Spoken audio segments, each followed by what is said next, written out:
Do you love to capture the wonderful moments in the world around you through your eyes? How about through your lens? If so, then you could be a photographer.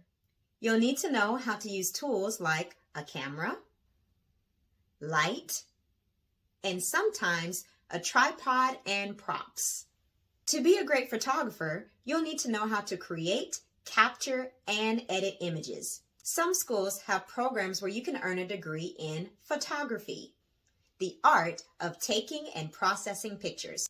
You can search for many wonderful places near you by looking online, or you can check out books from your local library to find out everything there is to know on how to be the best photographer you can be.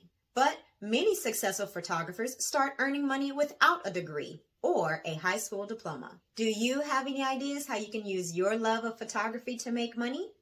Maybe you can offer to take pictures for a family member or friend at a party or a fun event that they're having. But be sure to ask your parents or guardians for permission before getting started. Until then, say cheese!